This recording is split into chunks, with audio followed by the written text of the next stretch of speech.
뒷이야기 잘가요 언덕에서 젊은 군인들이 잘가요 언덕 주변에 두 줄로 도열해 있습니다. 잠시 후 작은 버스 한 대가 도착합니다. 순이 할머니를 태운 버스입니다. 내 이름은 순이입니다. 고향은 호랑이 마을입니다. 70년 만에 필리핀의 한 작은 섬에서 발견된 순이 할머니가 지난달 대한민국에 오셔서 하신 첫마디입니다. 이제 막 말 배우는 아이처럼 더듬더듬 이야기하는 이 작은 할머니의 모습에 온 국민이 함께 울었습니다. 올해로 89세인 이 할머니의 고향은 백두산 호랑이 마을이라고 합니다. 그리고 오늘 순이 할머니는 대한민국 정부의 도움으로 무려 70년 만에 고향을 방문하게 된 것입니다. 버스 문이 열리고 자그마한 순이 할머니가 내립니다. 젊은 장교가 할머니를 맞이합니다. 부대 차렷! 경례! 젊은 장교의 부축을 받은 순이 할머니가 잘가요 언덕을 향해 걸어오자 두 줄로 도열해 있던 군인들이 일제히 경례를 붙입니다. 순이 할머니가 비틀비틀 천천히 걸어 잘가요 언덕 위로 올라섭니다. 잘가요 언덕 위에는 아름드리 꿀밤나무가 그대로 서 있습니다. 꿀밤나무에 꿀밤들이 주렁주렁 달렸습니다. 잡초밭으로 변한 언덕바닥에 훌쩍이 무덤은 더 이상 보이지 않습니다. 오랜 세월에 깎여 내려갔나 봅니다. 순이 할머니가 팔을 뻗어 가는 철사처럼 휘어진 손가락으로 꿀밤나무를 만져봅니다. 순이야, 용이야, 놀자.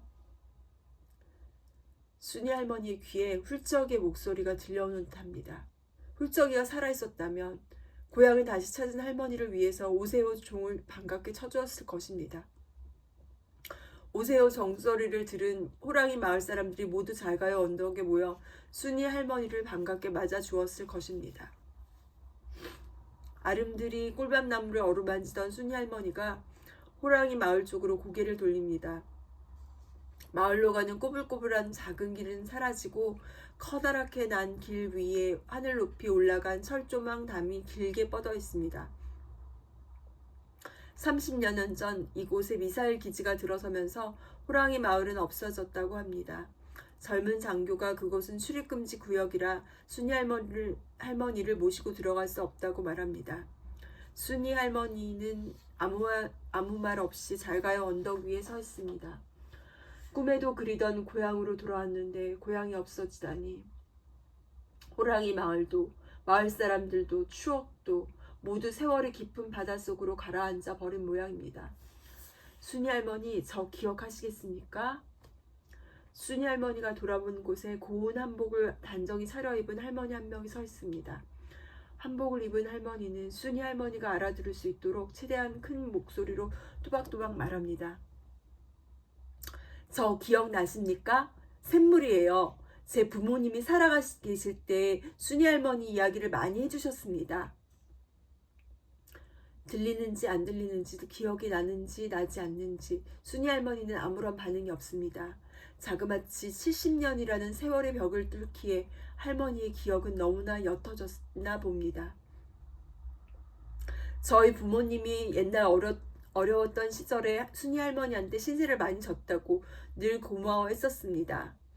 먹고 살기가 너무 힘들어 나를 허락 없이 맡겼는데 할머니가 자식처럼 돌봐주셨다고요. 내가 눈물이 멈추지 않아 고생할 때 할머니가 매일 내 눈을 눌러주셨다면서요. 정말 기억 안 나십니까? 샘물이? 맞습니다. 제가 샘물이에요. 할머니가 키워주고 눈도 뜨게 해주셨잖아요. 순이가 엄마처럼 보살펴 주었던 아기 샘물이가 할머니가 되어 순이 할머니 앞에 서 있습니다. 그 옛날 순이가 일본군에게 잡혀가고 며칠 지나지 않아 중국으로 떠났던 샘물이 엄마 아빠는 호랑이 마을로 다시 돌아왔습니다. 그러고는 돌이 지난 샘물이와 함께 호랑이 마을이 없어지는 날까지 그곳에서 쭉 살았다고 합니다. 샘물이 할머니가 순이 할머니의 바싹 마른 손을 맞잡습니다.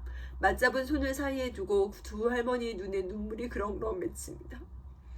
깊이 가라앉았던 아련한 추억이 다시 수면 위로 떠오르는 듯합니다.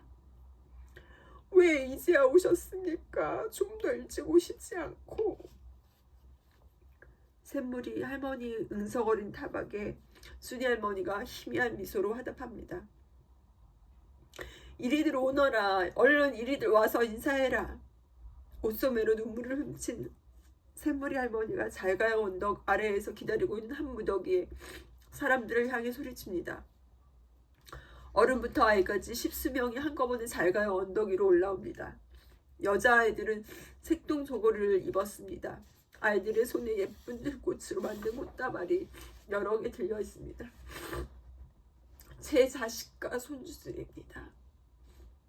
어른들이 차례로 인사하고 어린아이들은 순이 할머니 품에 꽃다발을 하나씩 안겨드립니다. 들꽃 향기가 잘가요 언덕에 가득 찹니다. 이윽고 샘물이 할머니가 일행에게 넘겨받은 작은 보자기를 주섬주섬 풀기 시작합니다. 보자기 안에서 나무를 깎아 만든 어른 손바닥만한 크기의 아주 오래된 조각이 하나 나옵니다. 이거 할머니 거예요. 오래된 나무 조각을 순이 할머니에게 내밀며 샘물이 할머니가 말합니다. 순이 할머니가 가신 후로 쭉 호랑이 마을에 살았는데 어떤 사람이 몇 년에 한 번씩 우리 집에 찾아왔었어요. 덩치는 커다란데 다리가 한 짝밖에 없는 남자였지요. 그 사람은 깊은 산속에서 산다고 했는데 올 때마다 나한테 물었어요. 순이 할머니한테 연락 온 거 없었느냐고. 통일되면 할머니 찾아 남쪽으로 갈 거라 그랬었는데 호랑이 마을이 없어지기 전에 마지막으로 왔을 때 혹시 나중에라도 할머니를 만나면 이 나무 조각을 꼭 전해달라면서 맡기고 갔어요. 순이 할머니가 말없이 나무 조각을 받아듭니다. 오래된 나무 조각은 아이를 업은 그 옛날 어린 순이의 모습입니다. 나무 조각 뒷면에 작은 글자가 새겨져 있습니다.